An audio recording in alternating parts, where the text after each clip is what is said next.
Good morning दोस्तों। इस video में हम देखने जा रहे हैं कि हाइब्रिडाइजेशन यानी संकरण कैसे निकालते हैं। किसी भी मॉलिक्यूल का हाइब्रिडाइजेशन यानी संकरण निकालने के लिए सबसे पहले उसमें उपस्थित सिग्मा बॉन्ड्स को काउंट करेंगे। सिग्मा बॉन्ड काउंट करने के लिए हमें ये बातें ध्यान में रखनी पड़ेगी। अगर सिंगल बॉन्ड दिया हो तो एक सिग्मा बॉन्ड काउंट करेंगे, अगर डबल बॉन्ड है तो भी एक सिग्मा बॉन्ड काउंट करेंगे, यदि ट्रिपल बॉन्ड दिया हो उसे भी एक सिग्मा बॉन्ड ही मानेंगे, कोऑर्डिनेट बॉन्ड दिया हो तो भी उसको एक सिग्मा बॉन्ड मानेंगे। इसके अलावा अगर लोन पेयर दिया हो तब भी उसे एक सिग्मा बॉन्ड काउंट करेंगे। यदि मॉलिक्यूल में 2 सिग्मा बॉन्ड प्रेजेंट है तो उसमें sp हाइब्रिडाइजेशन यह होगा। अगर 3 सिग्मा बॉन्ड प्रेजेंट है तो sp2 हाइब्रिडाइजेशन होगा। 4 सिग्मा बॉन्ड है तो sp3 यानी 1 s और 3 p के sp3। 5 सिग्मा बॉन्ड है तो sp3d हाइब्रिडाइजेशन होगा। 6 सिग्मा बॉन्ड है तो sp3d2 हाइब्रिडाइजेशन होगा। अगर 7 है तो sp3d3 हाइब्रिडाइजेशन होगा। इसे हम एग्जाम्पल के थ्रू समझ सकते हैं। पहला एग्जाम्पल हम ले रहे हैं यहाँ पर CO2 का यानी कार्बन डाइऑक्साइड का। किसी भी मॉलिक्यूल में संकरण ज्ञात करने के लिए सबसे पहले हमें उसकी लुईस स्ट्रक्चर बनानी होगी। लुईस स्ट्रक्चर बनाने के लिए हमें सेंट्रल एटम में कितने बाह्यतम कोश में उसके बाह्यतम कोश में कितने इलेक्ट्रॉन प्रेजेंट है वह पता होना चाहिए। यहाँ पर कार्बन है, कार्बन के बाह्यतम कोश में 4 इलेक्ट्रॉन प्रेजेंट होते हैं। इसके साथ 2 एटम जुड़े हैं ऑक्सीजन के, तो हम कार्बन के चारों इलेक्ट्रॉन इस तरह से लिखेंगे जिससे ऑक्सीजन इसके साथ डबल बॉन्ड बना सके, क्योंकि हमें पता है कि ऑक्सीजन हमेशा डबल बॉन्ड बनाता है। एक बॉन्ड ये डबल बॉन्ड ये रहा, एक ये रहा। अब हम इसमें सिग्मा बॉन्ड काउंट करेंगे। सिग्मा बॉन्ड काउंट करने के टाइम हमें सबसे पहले ध्यान रखना है कि अगर डबल बॉन्ड, सिंगल बॉन्ड या ट्रिपल बॉन्ड इन तीनों में से कुछ भी दिया हो तो हमेशा उसको एक सिग्मा बॉन्ड ही काउंट करना है। यहाँ पे डबल बॉन्ड दिया है तो इस डबल बॉन्ड को एक सिग्मा बॉन्ड काउंट करेंगे। दूसरा भी डबल बॉन्ड है तो इसको भी एक सिग्मा बॉन्ड काउंट करेंगे। यहाँ पर कोई लोन पेयर नहीं बचा है यानी कोई इलेक्ट्रॉन नहीं बचा है तो हम उसको सिग्मा बॉन्ड काउंट नहीं करेंगे। यहाँ पर टोटल 2 सिग्मा बॉन्ड ही हुए हमारे पास। 2 सिग्मा बॉन्ड जब भी होते हैं तब संकरण होता है sp 1 s और 1 p sp 2 sigma bond sp hybridisation. दूसरा एग्जाम्पल हम लेते हैं वाटर का, H2O। वाटर में सेंट्रल एटम होता है ऑक्सीजन। सबसे पहले जब भी हम मॉलिक्यूल का संकरण निकालते हैं तो हमें लुईस स्ट्रक्चर बनाना ज़रूरी है। इसी के थ्रू हम करेक्टली संकरण निकाल सकते हैं। ऑक्सीजन के बाह्यतम कोश में 6 इलेक्ट्रॉन होते हैं। ये हो गए 6 इलेक्ट्रॉन। एक हाइड्रोजन एटम ये रहा, दूसरा हाइड्रोजन एटम ये। हाइड्रोजन एटम के पास 1 इलेक्ट्रॉन होता है, ये इसके साथ सिग्मा बॉन्ड बनाएगा, इसके साथ भी सिग्मा बॉन्ड बनाएगा। यहाँ पर हमारे पास 2 तो हो गए सिग्मा बॉन्ड, 2 हो गए लोन पेयर। मैंने आपको बताया है कि लोन पेयर को भी सिग्मा बॉन्ड ही काउंट करना है।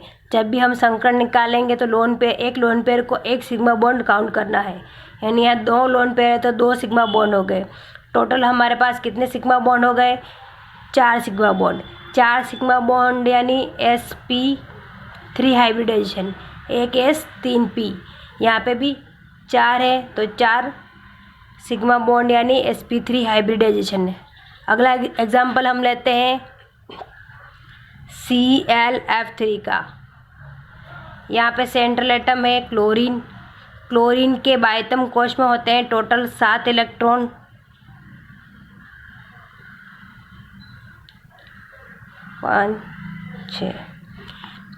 टोटल 7 इलेक्ट्रॉन होते हैं। एक इलेक्ट्रॉन इस फ्लोरीन के साथ बॉन्ड बनाएगा, दूसरा इलेक्ट्रॉन इस फ्लोरीन के साथ में और तीसरा इस फ्लोरीन के साथ। इसके स्ट्रक्चर अभी फ़िलहाल मैं सिर्फ आपको संकरण कैसे काउंट करते हैं उसी के हिसाब से बता रही हूँ। टोटल हमारे पास कितने सिग्मा बॉन्ड हो गए? 1 2 3 सिग्मा बॉन्ड। बच्चे लोन पेयर 2। एक लोन पेयर को एक सिग्मा बॉन्ड काउंट करना है, तो यहाँ पे दो हो गए 2 सिग्मा बॉन्ड। टोटल कितने सिग्मा बॉन्ड हुए?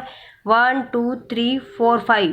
5 सिग्मा बॉन्ड यानी sp3d, एक s 3 p और एक d, यानी टोटल 5 सिग्मा बॉन्ड यानी sp3 संकरण होगा। ClF3 में sp3d संकरण होता है।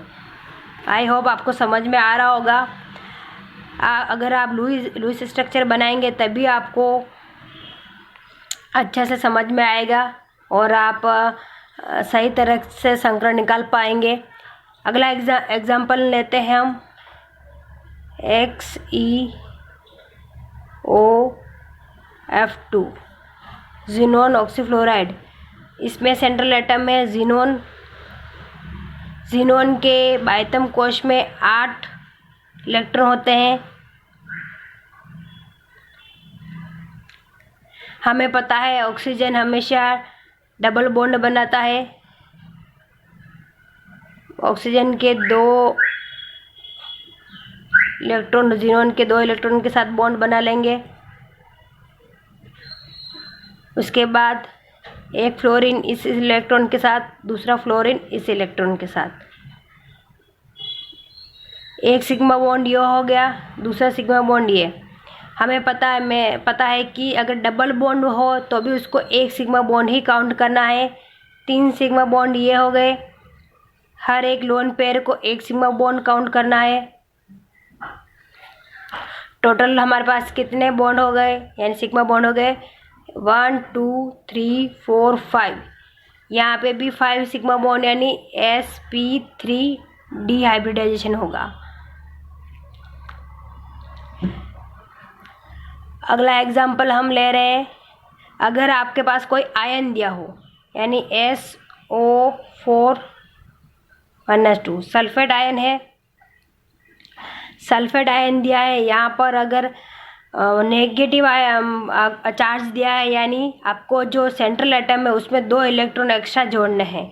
यानी सल्फर के बाह्यतम कोश में कितने इलेक्ट्रॉन होते हैं? 6। 1 2 3 4 5 6। 6 बाह्यतम कोश में इलेक्ट्रॉन होते हैं और यहाँ पर नेगेटिव चार्ज यानी 2 नेगेटिव चार्ज है, यानी आपको 2 इलेक्ट्रॉन यहाँ पर एक्स्ट्रा जोड़ने हैं। ये हो गया। इससे हमारे पास सल्फर में 8 इलेक्ट्रॉन हो जाते हैं। हमें पता है ऑक्सीजन हमेशा डबल बॉन्ड बनाता है।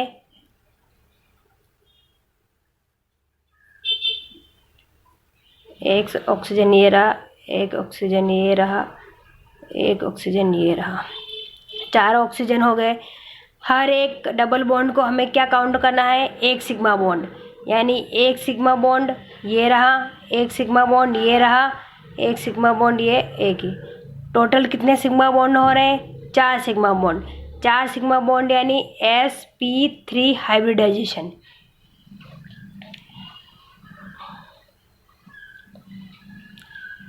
चलिए एक एग्जांपल और देख लेते हैं। H3O पॉजिटिव हाइड्रोनियम आयन का। इसमें सेंट्रल एटम है ऑक्सीजन। ऑक्सीजन के पास कितने वैलेंस इलेक्ट्रॉन या बाह्यतम कोश में इलेक्ट्रॉन कितने होते हैं? 6 होते हैं। पर यहाँ पे एक पॉजिटिव चार्ज लगा है यानी 6 की जगह कितने होंगे? 5।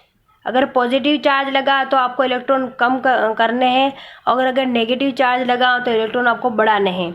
यहाँ पे एक पॉजिटिव चार्ज लगा है यानी हमें एक इलेक्ट्रॉन कम करना है।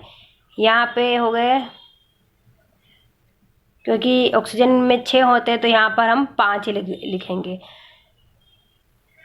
ये इलेक्ट्रॉन इस हाइड्रोजन के साथ बॉन्ड बनाएगा, ये इसके साथ और ये इसके साथ, यानी 3 तो हो गए हमारे पास sigma bond, purely sigma bond. एक हो गया लोन पेयर। लोन पेयर को भी हमें सिग्मा बॉन्ड ही काउंट करना है। टोटल हो गए 4 सिग्मा बॉन्ड, 4 इसमें भी 4 ही सिग्मा बॉन्ड है, इसमें भी sp3 हाइब्रिडाइजेशन ही होगा। आई होप आपको हाइब्रिडाइजेशन कैसे निकालते हैं पूरा समझ में आ गया होगा। इसके अलावा अगर आप जब भी किसी मॉलिक्यूल का हाइब्रिडाइजेशन यानी संकरण निकालते हैं तो सबसे पहले उसकी लूज स्ट्रक्चर बनाइएगा। लूज स्ट्रक्चर बनाने से आपको पता चल जाएगा कि उसमें कितने लोन पेयर हैं और कितने बॉन्ड पेयर हैं। तो बॉन्ड पेयर हमेशा अगर सिंगल बॉन्ड हो तो 1 सिग्मा बॉन्ड काउंट करना है, अगर डबल बॉन्ड हो तो भी 1 सिग्मा बॉन्ड, ट्रिपल बॉन्ड हो तो भी 1 सिग्मा बॉन्ड, कोऑर्डिनेट बॉन्ड हो तो भी 1 सिग्मा बॉन्ड काउंट करना है और लोन पेयर हो तो भी 1